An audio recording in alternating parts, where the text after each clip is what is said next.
So what is the motivation for doing sensory analysis? So a lot of times we need to understand what's going on with our products. Okay, so a number of things you can do with sensory analysis is you can describe the product characteristics. You can have a sensory panel of experts that taste and rate things based on that. We can also do chemical and industrial process measurements, and you can kind of combine those things and get some information out about it, about your product. We also want to understand what the consumer behavior is and what the likings of the consumer are. So you might do some consumer studies. You might investigate with other competitive products, whether something you have is very similar to that or not. You also want to compare how your sensory panel rates things versus how your consumer study rates, because it could be that your sensory panel thinks things are awesome, but that's not really what the consumers are looking for. So you need to compare those things with each other. And you can also relate product characteristics to the needs of the customer. So you can look at what their preference rates are and predict how the market response would be to a new product based on different things like demographic information about the consumers as well. So one of the first places we start in any multivariate data analysis is going to be some exploratory data analysis. How do we do exploratory analysis? Very often by principal components analysis and sometimes PLS as well. So let me pull up this example. And I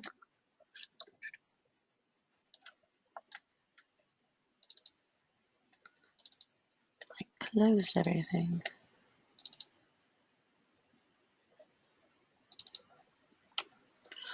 Get the unscrambler open for you guys.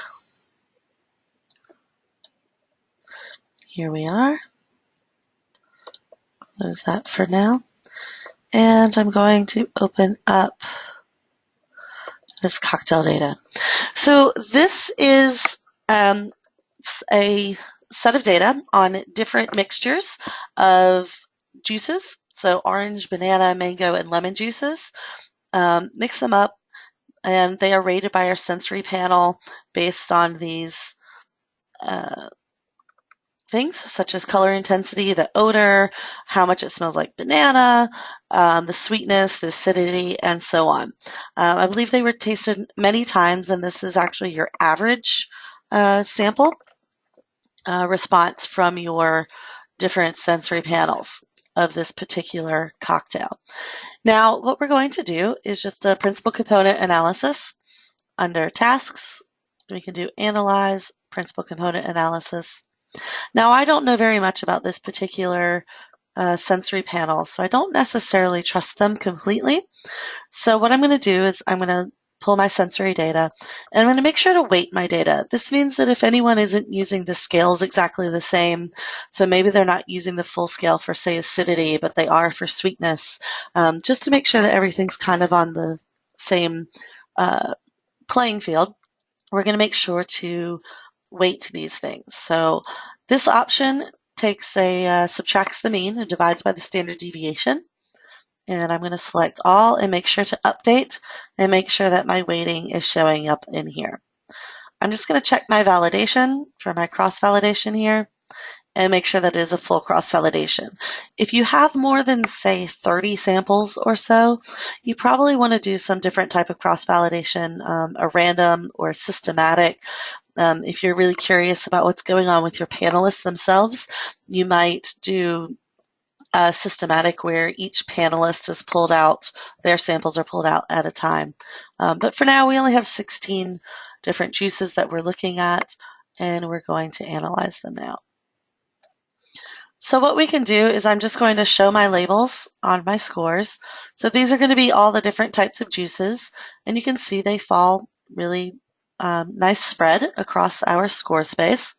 And if we look at our influence pots, they are all fitting very well inside our model. They're all well below this 95% lines for both our hoteling t-squared, that says how far from the center of the model something is, as well as in our residuals.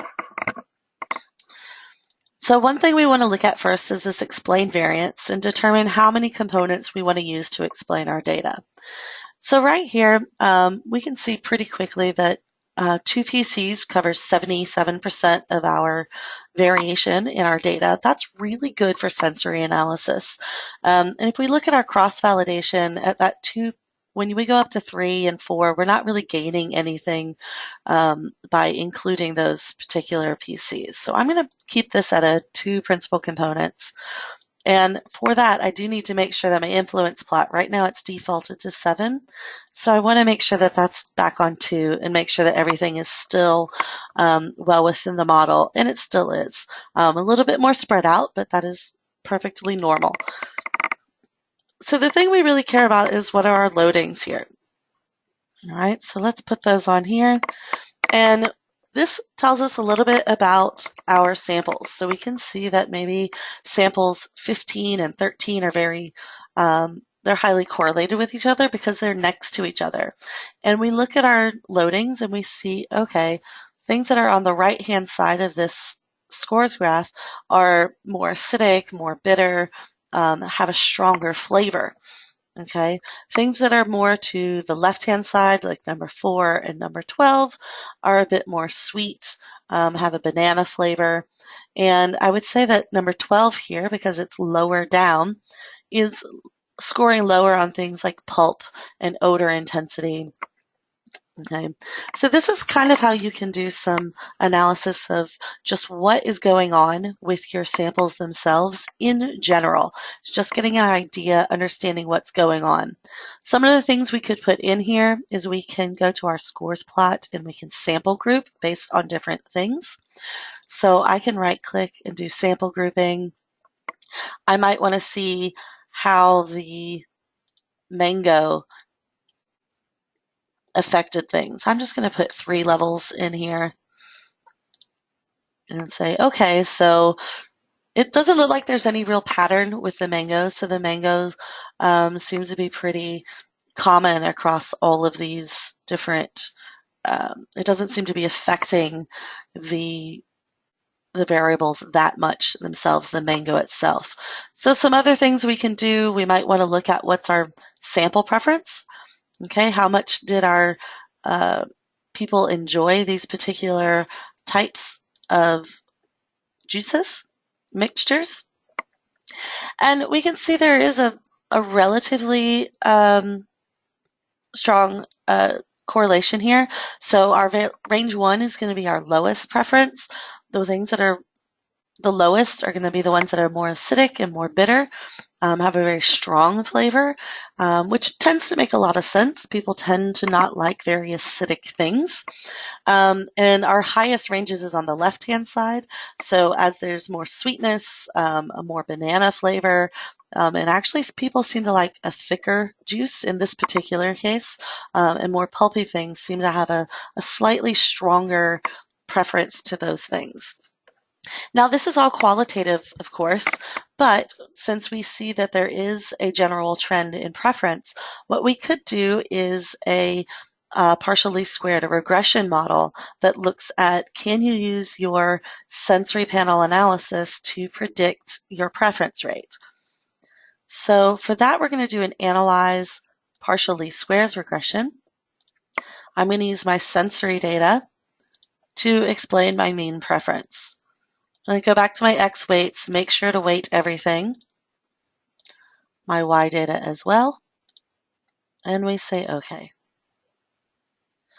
Now again, we want to look at our explained variance first. That's very important.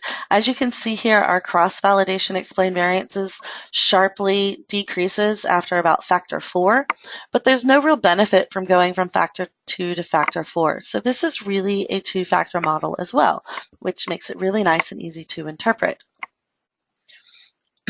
By default, we've got factor 1 and factor 2 on here. That's explaining a little over 60% of our sensory analysis and about 86% of our Y variance, so how much people really like these things. We can take a look at our loadings, put those labels on, And I'm going to put the correlation loadings on for now just so we can see how they fall out, okay? Anything that's between the two ellipses tend to be very stronger importance to that particular factor. And we can see here our mean preference in red, and we can look at the things that are correlated with it, okay? So things like your banana flavor odor and your sweetness increase as your mean preference increases. And your mean preference decreases as things are more bitter, more acidic, have a stronger flavor. So this gives you a little bit more understanding about how people like their fruit cocktails to taste. And we can look at our predicted versus reference, make sure to bring that back to 2 factors. And we have an error rate of about half a point, a little bit more than half a point. So on your scale from this range, we've got about from 3 to 7. So you can assume that whatever value comes out, plus or minus a half a point, is going to be about how you can predict someone to like these particular things. So that's kind of our first introductory into looking at sensory analyses. Do feel free to type in any questions throughout this webinar. If I can get to them immediately, I will. If not, I will make sure to address as many of them as I can at the end of the seminar. And let me get my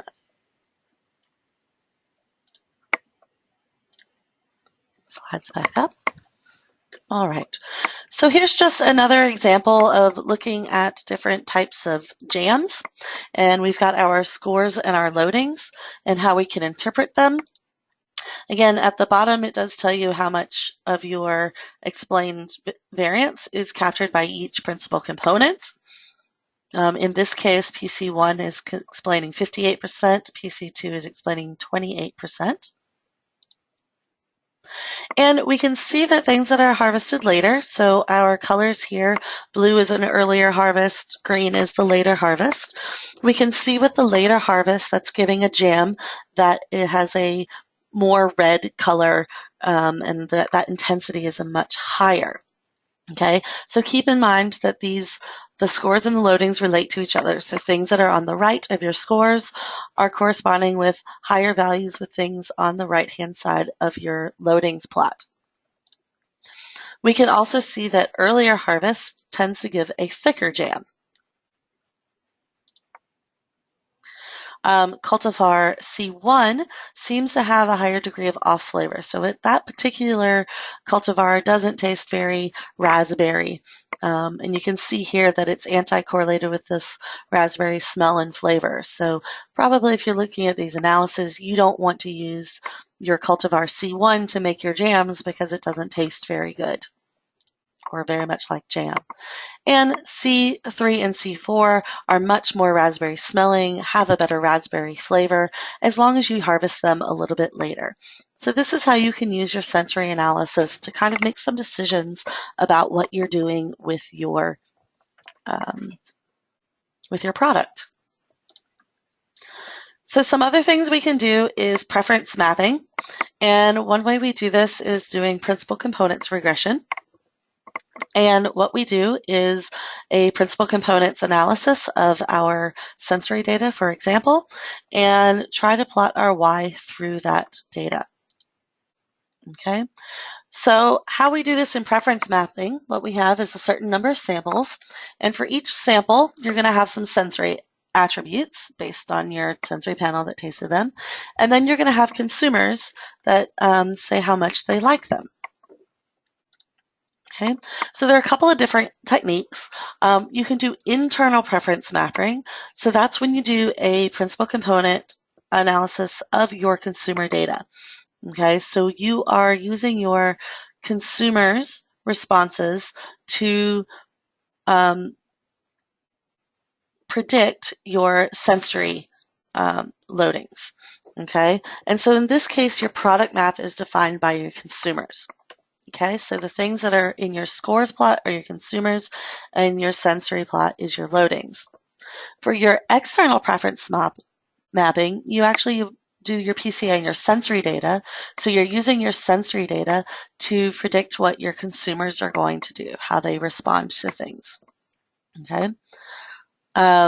So in the first case, you are relating your sensory attributes to the consumers, and in the other one, you are relating your consumers' responses to your sensory data. So how you orient your product or your matrix makes a difference. Okay, you can do an average preference of product has no influence if you're doing this tall to thin matrix. Consumers that are in the middle of your score plot have no really strong preference. If you do your products as your samples versus your customers, then your variance for each customer is modeled, and your average preferences is not important. And it shows your differences in a systematic variation among your consumers. So the range each consumer uses is not that important. You're looking more at your products themselves. So how do we do this? I have got some. I'm going to close this. And open up some cheese data. So in this case, I have some data on a bunch of different cheeses that I believe have different fat amounts. And the sensory panel is looking at different things like the shininess, the hue, what are the odors that are coming out, what are the flavors. And then we have a bunch of preference data for different consumers and whether they like these different cheeses. So there's 6 different kinds of cheese, and we're going to look at how they like them. So what I'm going to do now is analyze using principal component regression, and I'm going to take my sensory analysis and try to predict my preferences. We're going to make sure to weight everything.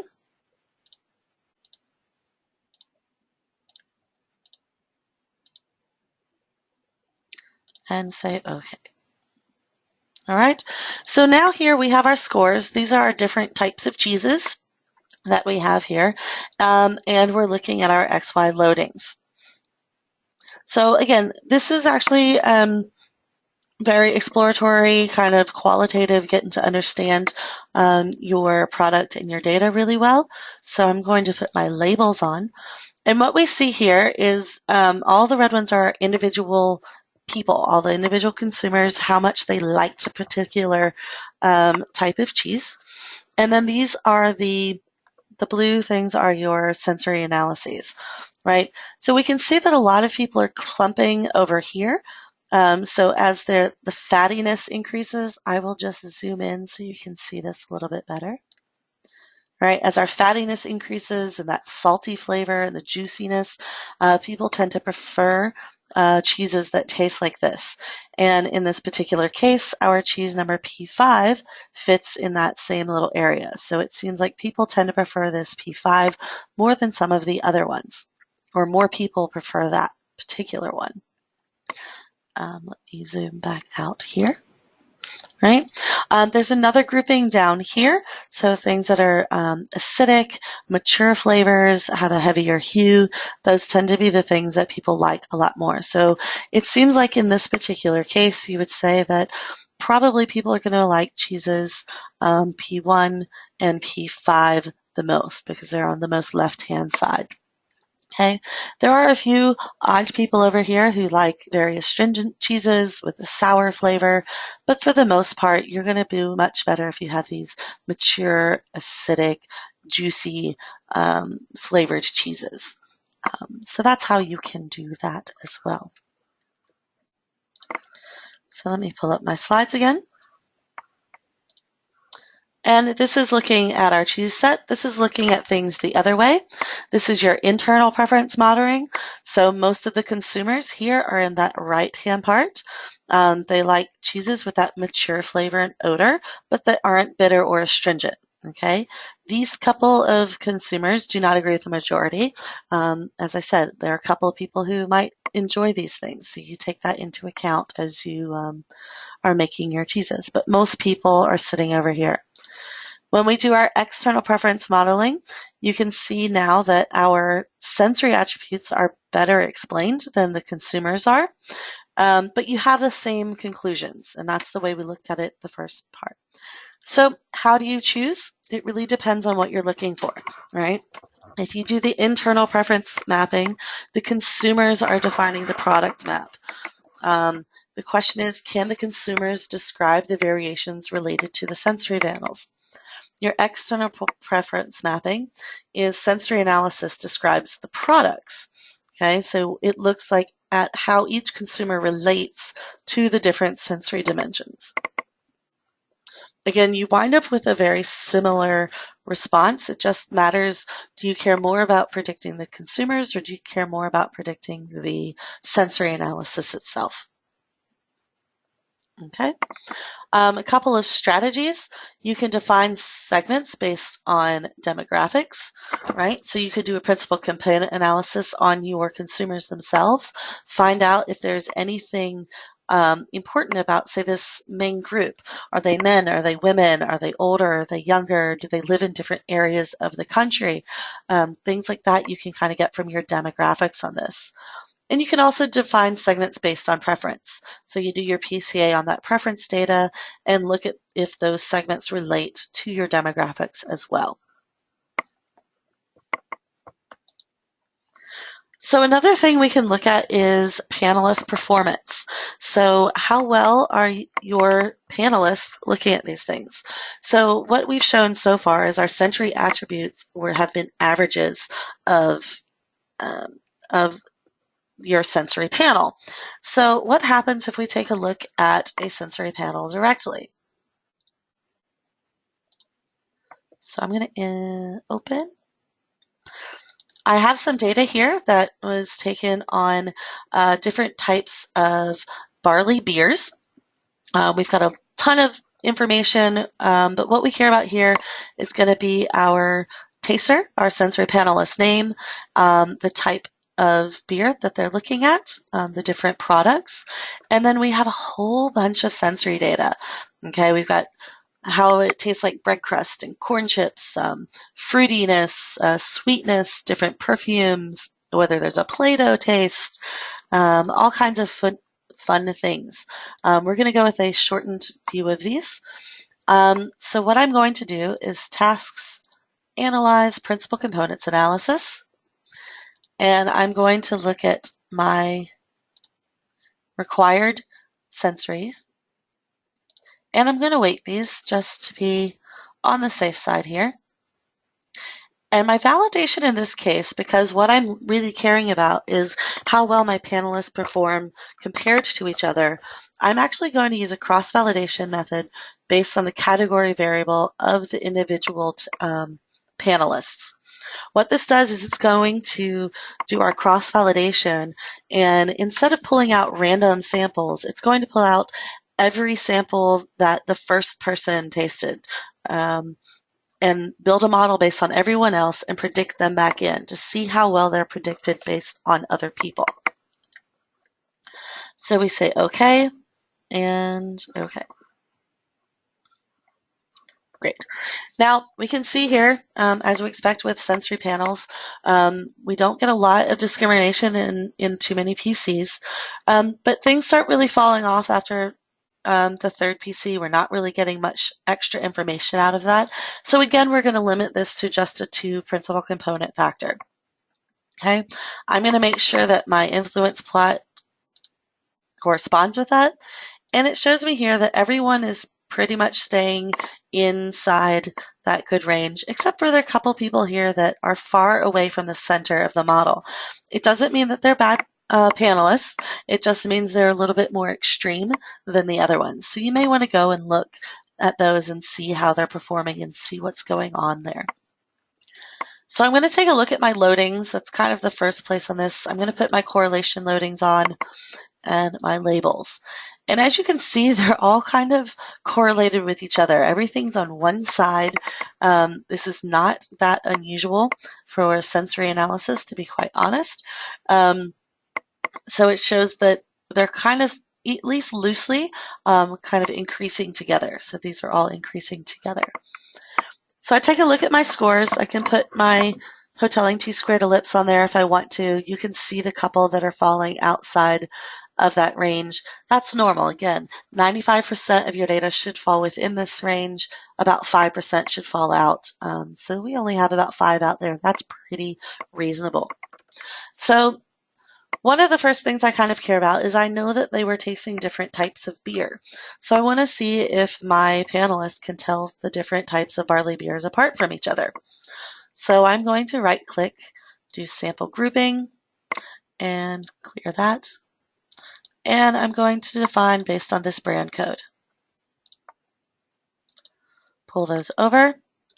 And what we see is just kind of a random smattering. We don't see any real patterns on this. It looks like all of the beers are kind of all over the board, which says to me that the panelists are not distinguishing between the different types or the different brands. Okay, so they're tasting them and they, on average, taste about the same to everyone. Okay, so that's what it tells us. Now, what we can do is we were kind of caring a little bit more about my panelists themselves. We can change our sample grouping and define that based on our names.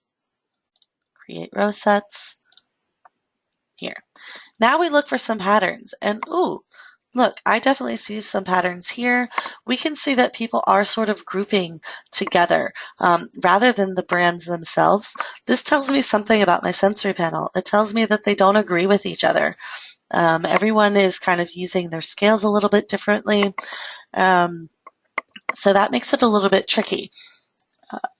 We can show labels. That doesn't really help. It just gives us a little bit more on here. But what this is telling us is that this person AH is actually scoring lower on most of these scales than, say, whoever SD is. And they're kind of keeping all their samples close together. Now, one thing we can do is let me change my labels here. With my sample grouping, I can have the colors for my individual people, but I can change the value of what this is based on my brand codes. So now I can see if I zoom in and say, for example, I'm going to look at this person in blue, I can see how they rated each individual one. And what we can see here is they're rating type A, and they're kind of in two different places. E's kind of a little bit more correlated, C's kind of correlated with each other, but B's very different from each other. These are repeats of different ones. So we can go back and look and see if there are other trends. You know, are people consistently putting, you know, B's to the right of A's? So we can take a look at here. This person, no, they've got B to the left of A. So those are kinds of things that you might want to look at to see how your panelist is doing. This might tell me I want to do some more training on my data sets to say, hey, what is going on? Why are we not all using the scale the same? Especially since they're not being able to distinguish between the types of beers as a whole. There may be certain people who are more consistent than others, but you can go and look at that a little bit further. Okay, so another thing that we can look at with principal component analysis is looking at attribute reduction. So in this particular case, in these samples, you saw that they had to taste a whole bunch of different things, right? We've got like 48 different things that people are measuring all the way out here. Some of them are required, some are not, right? Well, when you're tasting a whole bunch of different things and you have to label so many things, are you really able to distinguish between different types of fruits, right? It's going to depend on how strong they are. So I have some other data that is based on ciders, and we can take a look at those. And same sort of thing. Now, this particular company was interested in, hey, maybe we don't want them to rate 48 different things. They're getting fatigued. They don't know what they're looking for anymore. Can they really tell what the difference between guava and passion fruit tastes like at such low levels that they are in this particular sample. So what they did is they have some things like here, we have what's called an apple complex.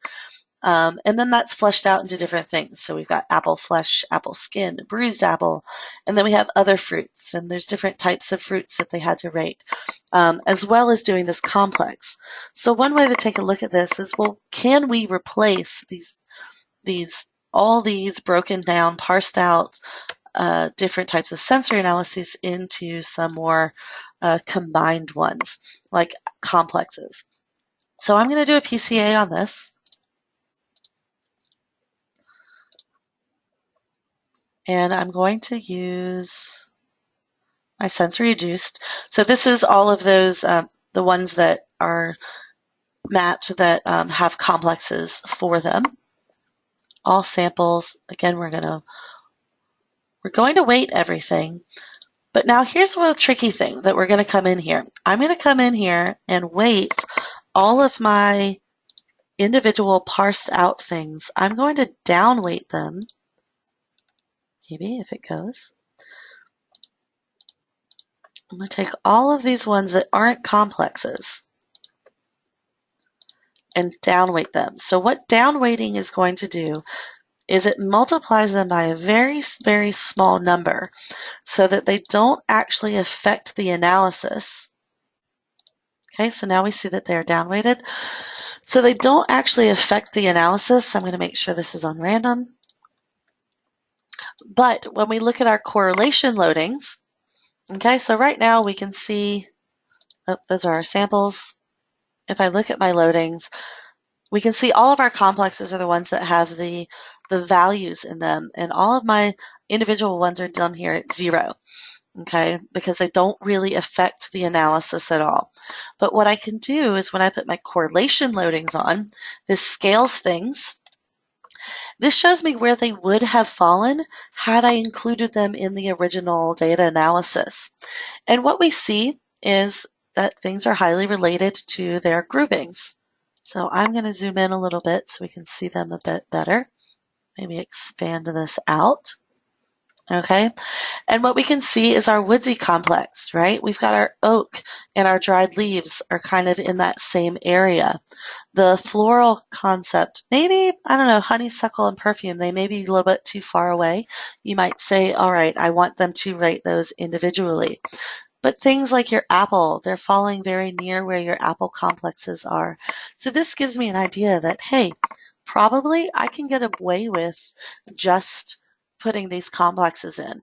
And because all of our individual ones are falling within that lower ellipse, they're saying that they're not as important, they aren't as strongly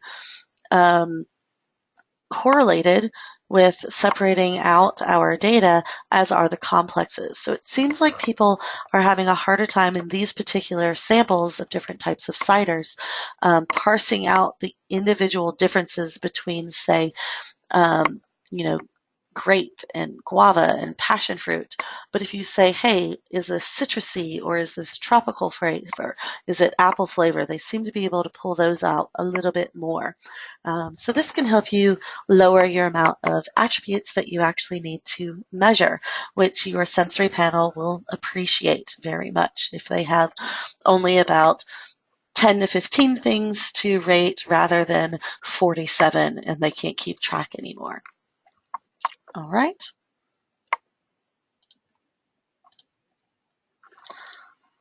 So this is just sort of a summary and your general workflow. The first thing you want to do anytime you do any sort of analyses is you want to plan. You want to define your goal. What information are you trying to understand? Do you want to know what's going on with your products themselves? Are you looking at your sensory panel? How do you want to relate that to your customer profiles? Or are you just at your individual, just your product differences to start with? Okay.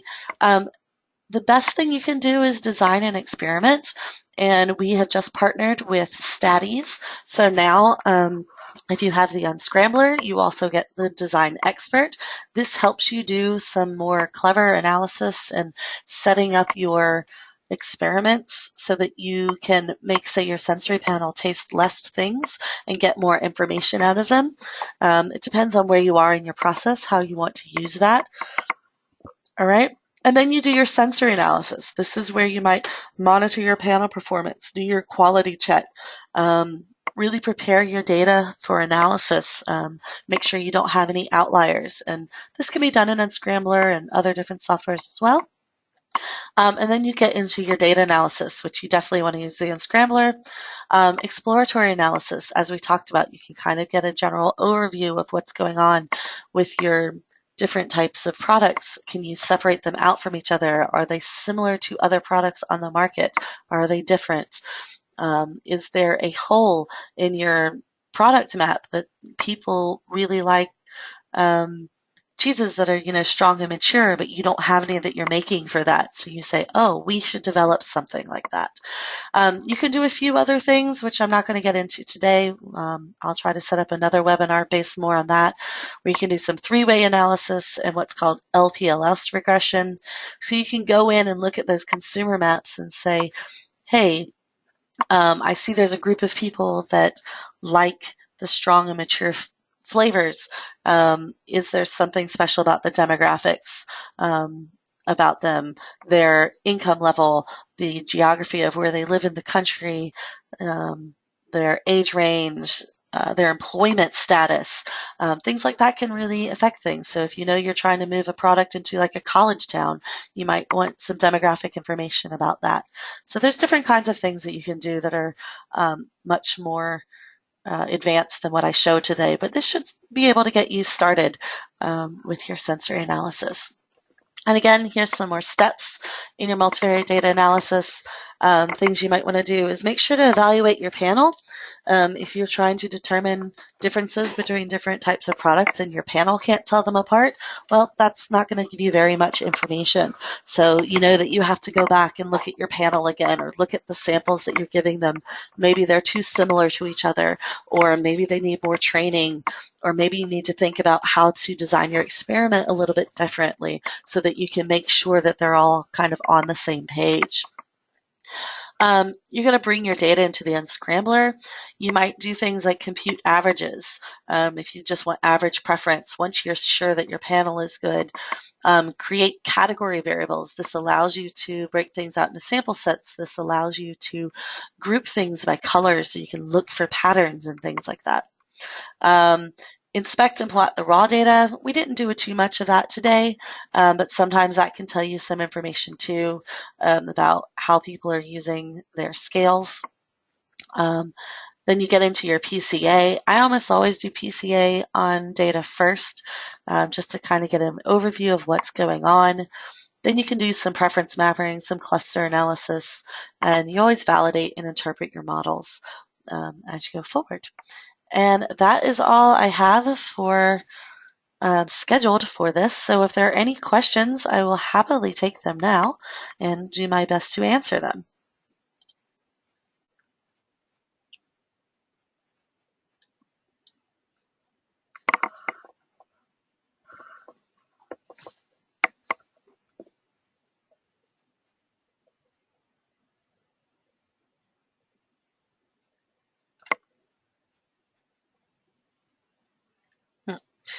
Where can I find example data sets for practice? So in the Unscrambler, there's quite a bit of under the help menu, which is actually helpful. I know that's not always true. Give me a second while it opens. Under our help data, we actually have a lot of interesting things down here, but there are tutorials for different types of data. So we have complete cases. For PCA, you can do quality analysis. That may be some sensory stuff in here. Different things for optimization and screening. So you can go through here, and there is some sample data on there as well. If you email me, which is on your screen, once I close this down. If you email me, I can send you some sample data to play with as well. I had someone asking me about an example on spectroscopic data. So that was not the focus of this particular webinar, but I have some other webinars that do have spectroscopic data. So if you want to go online to our YouTube page or just our website, we have some archive stuff on spectroscopic data as well.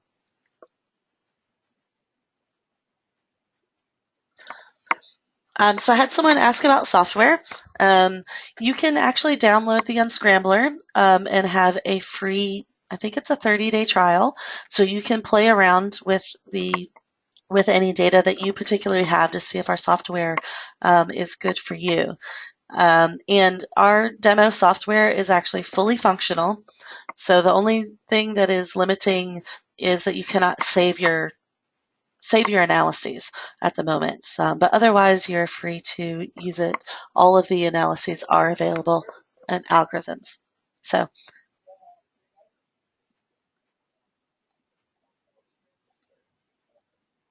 all right, I believe that concludes anything. Again, please feel free to reach out to me at hbrook@camo.com if you have any more questions for me. And thank you again for joining us, and I hope you all have a wonderful rest of the week.